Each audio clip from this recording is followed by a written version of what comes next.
आदाब दोस्तों। गजा जिसने हमेशा से इजरायली जुल्म के खिलाफ अपनी प्रतिरोध से दुनिया को हैरान किया है, एक बार फिर दुनिया के सियासी नक्शे को हिला कर रख दिया है। जिस गजा को इजराइल और उसके हिमायती मिटाना चाहते थे, आज उसी गजा के जंगजू अपने हौसले से अमेरिका और इजराइल को झुकाने पर मजबूर कर चुके हैं। गजा जहां इजरायली अत्याचारों से 72% इमारतें खत्म हो गई, 80% फसल जलकर राख हो गई, हर चीज को नेस्तनाबूद कर दिया गया, वहीं आज भी जंगजू सिर उठाकर खड़े हैं। उन्होंने ना सिर्फ इजराइल को रुकने पर मजबूर किया, बल्कि अमेरिका तक को हमास से गुप्त बातचीत के लिए झुकना पड़ गया है। दोस्तों, हां, आपने सही सुना, अमेरिका जिसने हमेशा से हमास को दहशतगर्द तंजीम करार दिया, आज उसी हमास से अपने बंधकों की रिहाई के लिए गिड़गिड़ा रहा है। ट्रंप प्रशासन के नुमाइंदे ने दोहा में हमास से मुलाकात की, मगर जंग को खत्म करने की बात नहीं की। उनकी दिलचस्पी सिर्फ अपने अमेरिकी बंधकों को छुड़ाने तक सीमित थी। क्या अमेरिका शिकस्त नहीं है ये? लेकिन कहानी ये खत्म नहीं होती। इजराइल जो हमेशा अपने हमदर्द अमेरिका के दम पर खड़ा रहता था, अब रूस से गुप्त डील करने में लगा हुआ है। इजराइल रिसर्चर्स ने खुलासा किया कि इजराइल रूस को सीरिया में रोकने के लिए उसके साथ लाने की कोशिश कर रहा है, ताकि तुर्की की बढ़त को रोका जा सके। अब यह सोचिए कि क्या इजराइल तुर्की के बढ़ते कदम से डर चुका है? क्या रूस और इजराइल के बीच गुप्त डील तुर्की को मात देने की एक साजिश है? इजराइल जिसने हमेशा अमेरिका के साथ मिलकर साजिशें बुनी, अब खुद को बचाने के लिए रूस के साथ खड़ा होने की कोशिश कर रहा है। अब सवाल यह भी है कि क्या गजा के जंगजू अब सिर्फ इजराइल ही नहीं, बल्कि उसके सरपरस्तों को भी शिकस्त देने के लिए तैयार हैं?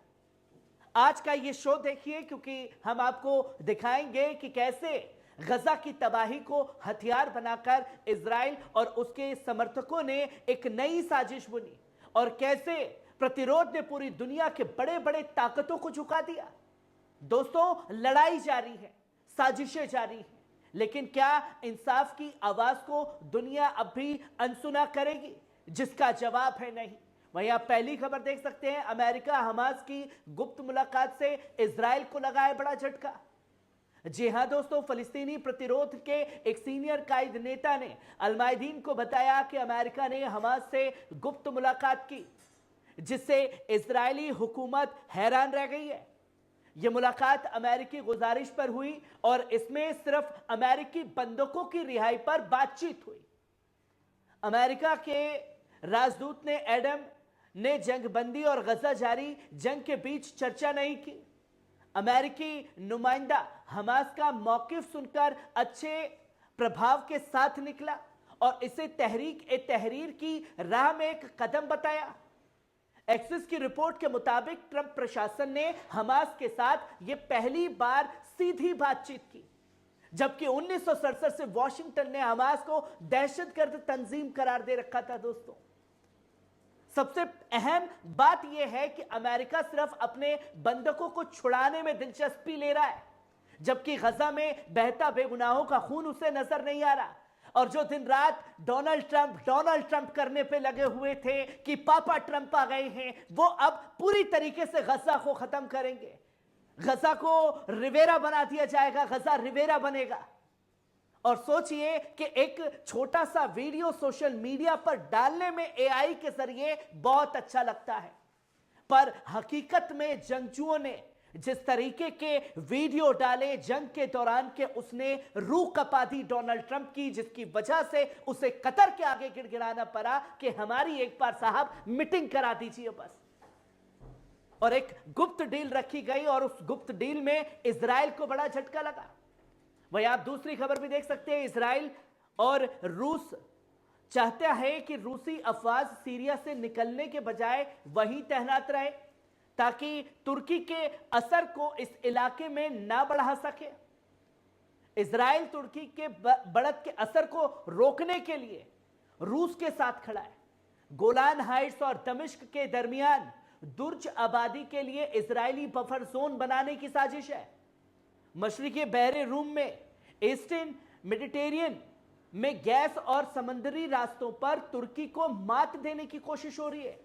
मारिव अखबार में छपे इस ताजिया के मुताबिक इजराइल तुर्की के खिलाफ वॉर ऑफ कॉन्शियंस यानी लड़ाई छेड़ रहा है। अब सवाल यह उठता है कि क्या रूस और इजराइल के दरमियान सीक्रेट डील तुर्की के खिलाफ एक नया खेल है? क्या इजराइल ने रूस को अपना साजिश हरीफ बना लिया है? क्या यह इलाकाई तखरीब की एक नई चाल नहीं है दोस्तों? अब देखने वाली बात यह होगी कि तुर्की इस साजिश का किस तरह से जवाब देता है और क्या रूस अपनी पॉलिसी में कोई तब्दीली करेगा तुर्की के खिलाफ जाकर के। वहीं आप तीसरी खबर भी देख सकते हैं, 72% गजा जो है वो खंडर में बदल दिया गया है। ब्लूमबर्ग की सैटेलाइट इमेजरी और विश्लेषण से सामने आया है कि इजराइल हमलों के चलते गजा के 72% इमारतों को या तो पूरी तरह मिटा दिया गया है या बुरी तरह से नुकसान पहुंचा है। गजा के 80% पेड़ और 65% ग्रीन हाउस तबाह कर दिए गए हैं, जिससे इलाके की जरूरी जरिए व्यवस्था को भी बर्बाद कर दिया गया। कैंट स्टेट यूनिवर्सिटी के असिस्टेंट प्रोफेसर ही यिन के मुताबिक गजा की तबाही को रिमोट सेंसिंग के जरिए मापा गया है और यह दिखाता है कि इजराइल ने गजा को पूरी तरह बेकार बनाने की सोची समझी साजिश की। मिस्र के प्लान के मुताबिक गजा के तामीर के लिए 53 अरब डॉलर की जरूरत होगी और यह कई मराहिल में मुकम्मल होगा। अब सवाल यह उठता है कि क्या यह महज एक जंग थी या गजा को जमींदोज करने की नस्ली सफाई की साजिश थी? क्या दुनिया अब भी इजराइल की इंसानी हुकूक के खुले उल्लंघन पर खामोश रहेगी? क्या गजा की बहाली अब मुमकिन होगी या इसे हमेशा के लिए बर्बादी की आग में झोंक दिया गया है? अब दुनिया को तय करना है कि क्या इंसाफ के लिए आवाज उठानी होगी या इजरायली जुल्म को और बढ़ने दिया जाएगा। दोस्तों, आज का सबसे बड़ा सवाल यह नहीं कि कौन ताकतवर है, बल्कि यह है कि कौन सच्चाई के साथ खड़ा है।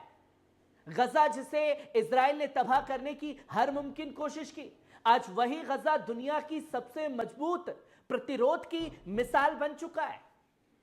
जहां इजराइल और अमेरिका उसके हिमायती ये समझ रहे थे कि बमों और गोलों से फिलिस्तीन को मिटा देंगे, वहां से एक नई ताकत उभर कर आएगी जिसने दुनिया के सबसे बड़े साम्राज्य को बातचीत की मेज पर लाने के लिए मजबूर कर दिया। अमेरिका जिसने कभी हमास से बातचीत करने से इनकार किया था, आज वही अमेरिका दोहा में गुप्त बैठक के लिए गिड़गिड़ाया। इजराइल जो हमेशा अपनी खुद की ताकत पर इतराता था, आज रूस के साथ गुप्त डील करने के लिए मजबूर हो गया। तुर्की जो हमेशा साजिशों का शिकार रहा, अब सीधे इस खेल का हिस्सा बन चुका है। नाज़रीन, कैसी लगी खबर? कमेंट बॉक्स में आकर के अपनी राय जरूर दीजिएगा। शुक्रिया।